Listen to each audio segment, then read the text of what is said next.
फवाद, आज आराम का दिन है, 6 मैचेस हो चुके हैं और हमने देखा कि कल और परसों जो मैचेस खेले गए डबल हेडर थे दोनों दिन, हफ्ता और इतवार को। इन डबल हेडर्स में वही पिच इस्तेमाल की गई कि जिस पर मैचेस खेले गए। आप क्या समझते हैं, अब आज आराम का दिन है तो ग्राउंड स्टाफ को पिचेस की तैयारी का मौका मिला होगा, और आप समझते हैं कि अब जब कल मैचेस शुरू हों तो क्या सूरत हाल हो सकती है? पहले तो इकबाल भाई, ये अगर आप देखें पिंडी का सरफेस ऐसा है जहां पर 250 रन भी हुए हैं और चेस भी हुए हैं पिछले, अगर PSL वगैरह अगर हम हिस्ट्री में जाएं तो पिंडी का एक ऐसा विकेट होता है जहां पर रन्स बनते हैं। बैट्समैनों के लिए मुश्किलात है लाहौर में और कराची में जब मैचेस होंगे, इतना आसान नहीं हो। कोई विकेट, अगर जैसे आपने 44 मैच किया, 44 मैच में से में भी अगर देखा जाए तो 4 या 5 मैच आपको अगर ऐसे मिल जाएंगे कि 200 प्लस रन हुए, मतलब चेज हुए, वो चेज हुए और बैट्समैनों ने आला बैटिंग की उस चीज में। अदरवाइज जो है ना, ये इधर स्कोर इतने होगा 180 190 और उस पर ही टीमें मैचेस भी जीतेंगी।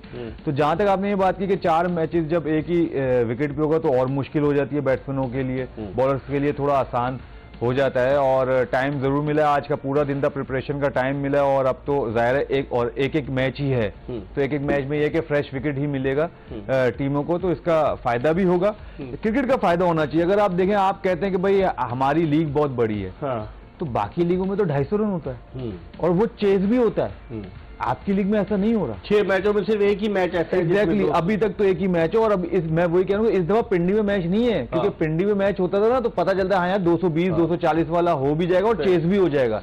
यहाँ पर इधर 240 250 वाले मैच हमें बहुत कम देखने के लिए मिलेगा। अभी तक 6 मैचों में एक मैच मिला है, 214 रन हुए और वो चेस भी हुए, 218 रन भी हुए, वो भी दिन का मैच था। तो और उसी विकेट पे फिर अगले मैचेस जो हुए वो जो है आपने देखा कि इतने रन नहीं हुए। फिर आखिरी मैच तो बिल्कुल ही 129 रन पे रह गया उसी विकेट पे। तो आई थिंक ये चीजें अगर आपने देखे इंप्रूव करना है ना, जैसे हम कहते हैं डेवलपमेंट करनी है, हमने हर चीज में प्लेयर की डेवलपमेंट करनी है, आपने अपनी लीग की करनी, तो अपनी अपनी विकेट्स की भी करनी है। जब आप अपनी विकेटों की करोगे, अपनी पिचेस का मेयार अच्छा करोगे, तो जब भी तो आपके बैट्समैनों को भी पता चलेगा 250 रन करने कैसे। फिर जब भी आपके बैट्समैनों को पता चलेगा 250 रन चेस कैसे करना है, जब भी आपके बॉलर्स को पता चलेगा कि यार 250 रन को बचाना किस तरह है भाई, हमने अपनी टीम को मैच कैसे जितवाना है। जब भी आप इंटरनेशनल लेवल पे जाते हैं तो जब आपको फुट पड़ रही होती है, फिर बॉलर्स और बैट्समैन का जो है ना यूं टकराव चल रहा होता है कि हम कोई अगर कहते हैं ना, बॉलर कहते हैं 30 रन कम किए थे इस विकेट पे, ये तो विकेट 230 वाला था, हमने तो 190 की है।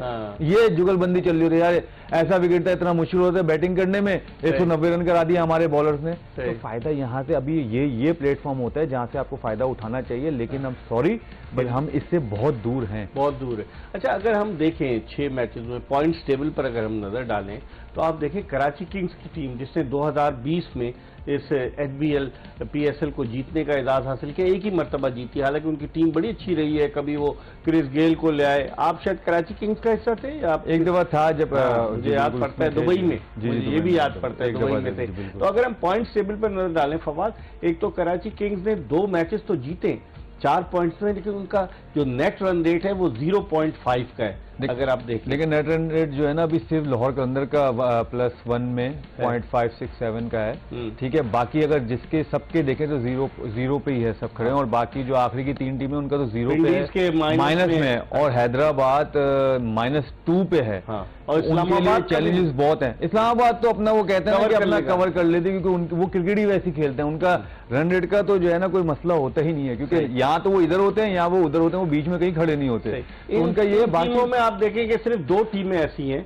कि जो कोई मैच हारी नहीं है, जैसे कराची किंग्स ने दोनों जीते और पेशावर जल्बी का एक ही मैच हुआ है, उसने एक मैच जीता है। लेकिन बाकी टीमें 2 मैच हैदराबाद किंग्समैन हारी है, और फिर एक मैच इस्लामाबाद यूनाइटेड, एक रावलपिंडीज, ये रावलपिंडी नहीं ये पिंडीज है, और उसके अलावा कोयटा ग्लैडिएटर्स की टीम जो है वो भी एक मैच हार गई है। तो इसको देखते हुए अब आइंदा जो मैचेस आगे होंगे फवाद, तो आप समझते हैं कि फिर डिफरेंट एक सिनेरियो नजर आएगा। असल जो टीमों का मुकाबला शुरू होगा जब वो कराची आएंगे, क्योंकि जब तक उनके 4-4 5-5 मैच एटलीस्ट हो चुके होंगे, जब भी उनको पता चलेगा यार हम लोग कहाँ स्टैंड कर रहे हैं। जो कराची लेके ना, अगर आपको याद हो, अगर मैं if I am not wrong, तो फर्स्ट टाइम जब मुल्तान जब खेल रही थी, जब कराची में हुआ तो सडनली जब दुबई गए तो मुल्तान बिल्कुल ही नेक्स्ट लेग में डिफरेंट हो गई और वो जो है टूर्नामेंट जीत गई थी। अगर आपको याद होगा, मैं शायद मैं गलती कर जाऊं तो मैं इसलिए आपसे कह रहा हूं कि अगर मैं सही हूं, अबू धाबी में जो हुआ इस तरह होती है। जैसे कोयटा ग्लैडिएटर्स के साथ हुआ था लास्ट ईयर, अगर आप देखेंगे शुरू के 3 मैचेस में से 1 मैच वो जीती और उसके बाद 2 लगातार हारी। उसके बाद उन्होंने जैसा पिकअप पकड़ा वो सिर्फ फाइनल में गए और फाइनल ही सिर्फ हारे, वो भी जीता हुआ मैच था उनका। अनलकली मतलब यही था कि उनके नसीब में नहीं था, इसलिए वो फाइनल हार गए। तो इसमें से भी कोई भी टीम ऐसे निकल के आ सकती है, जब तक 4-4, 5-5 मैच नहीं होंगे, जब तक आपको पता नहीं चलेगा कि आप किधर स्टैंड करो। कराची के पास अब प्लस पॉइंट है कि वो 2 मैच जीत गए। यहाँ पर कराची को अब जाहिर है, अगर उनके कराची अगर आप देखें कि 8 टीमें तो 14 मैचेस होने हैं ना, 14 मैचेस में तो जाहिर है कि 2 मैचों के 12 मैच रह गए कराची के, तो कराची एटलीस्ट 12 में से 5 भी जीतेगा, वो क्वालिफाई तो कर जाएगा टॉप 4 में इजीली। मैं वैसे ही कह रहा हूँ, तो उनके पास तो मार्जिन बहुत है। जैसे हैदराबाद हो गई, उसके पास कम मार्जिन है। बाकी पिंडीज वगैरह हो गए, पिंडीज हो गए, इस्लामाबाद, इनका तो भी शुरू है। कोयटा 1 मैच जीती है, उसके पास है जो है क्या कहते हैं जल्मी है, मुल्तान है। तो मतलब अभी जब तक 4-4, 5-5 मैचेस नहीं हुए, जब तक आप कह नहीं सकते कौन सी टीम स्ट्रगल कर रही है और कौन सी टीम इस टूर्नामेंट से ऑलमोस्ट बाहर हो चुकी है। अब तक आप क्या समझते हैं as a test cricketer, as a cricket player, कि जो 6 मैचेस हुए हैं, आप समझते हैं कि किसका पल्ला भारी रहा है, बॉलर्स का या बैट्समैनों का? दोनों का है। देखिए, मैंने कहा ना कि अगर हम लोग की एक बहुत बुरी आदत है कि हम एक दूसरे पे डाल देते हैं। हम देखिए, क्रिकेटर जो होता है ना, जो प्रोफेशनल क्रिकेटर होता है, वो कभी विकेट पे नहीं डालता, वो कभी बॉल पे नहीं डालता, ठीक है, वो कभी किसी प्लेयर पे नहीं डालता। वो अब जैसे कोई बैट्समैन वो कहता है यार इस बॉलर्स ने, हमारे बॉलर्स ने बॉलिंग अच्छी नहीं की। अच्छा, अगर बॉलर्स ने अच्छी बॉलिंग करके, जैसे अब 129 पे आउट किया था कराची किंग्स ने, तो बॉलर्स का तो ये यार 129 आराम से कर लेना चाहिए था। और अगर आप कराची किंग्स के बॉलर से जाके पूछेंगे ना, यार इतना अच्छा विकेट था, हमने 129 पे स्टिक किया और हमने इतना मर के मैच जीता। ऐसे ही होगा ना कि हम इतनी मुश्किलों से मैच जीते हैं, ऐसी बात होती है। ब्लेम गेम हम ज्यादा खेलते हैं। तो अभी पल्ला देखें, जैसे आप किसी भी बॉलर से बात करेंगे, आप वो कहते हैं भाई मॉडर्न डे क्रिकेट हो गई है, तो 220 रन तो कुछ है ही नहीं।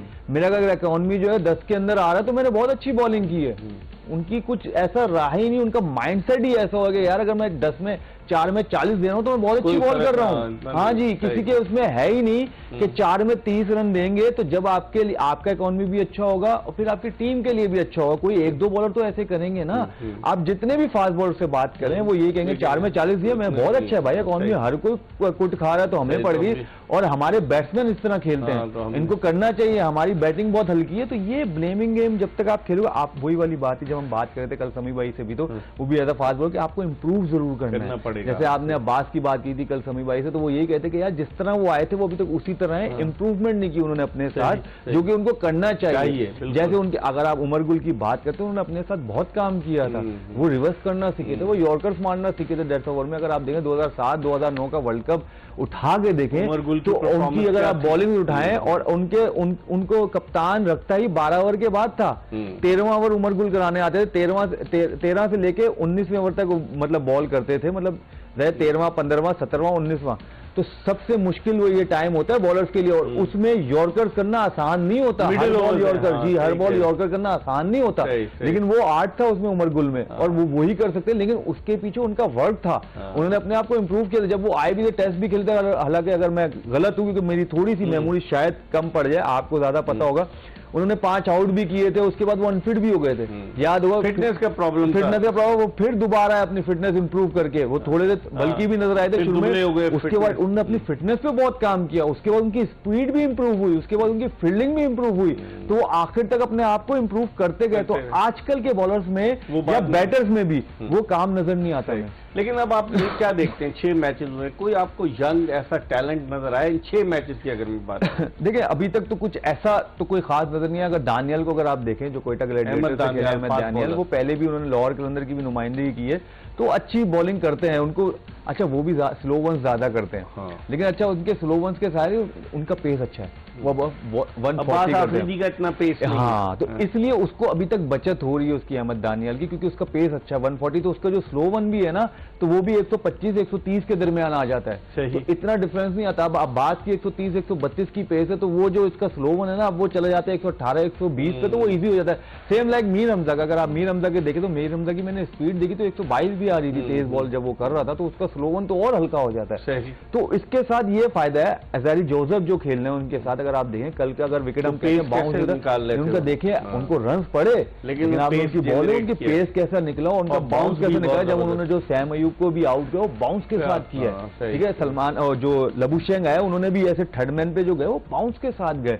तो जो करने वाले हैं, जो बॉल को हार्ड की पिच होगी, बिल्कुल हार्ड लेंथ को अगर आप हिट करोगे और आपका पेस होगा तो लाहौर में, ठीक है, कराची में शायद आपको बाउंस ना मिले, लेकिन लाहौर पंजाब साइड पे आपको बाउंस जरूर मिलता है, लेकिन एबिलिटी आपके अंदर होनी चाहिए। अहमद दानियाल को भी अगर आप देखें तो उसको बाउंस मिला, उसका स्लो वन भी देखें कितना जाता है ऊपर। अगर आप देखें क्या कहते हैं, कल हसान खान जब कल आउट हुए वो स्लो बाउंसर था, लेकिन वो यहां था हसान खान से, वो तो बैक ऑफ द बैट जो है उसका वो जो है लग के गया बॉल और कैच भी बड़ा अच्छा लिया कीपर ने। तो बाउंस तो मौजूद है, लेकिन करना तो आपने है ना बॉल को बाउंस। ऐसे तो नहीं होगा ना, अगर आप देखें मोइन अली को बॉल देखें, अगर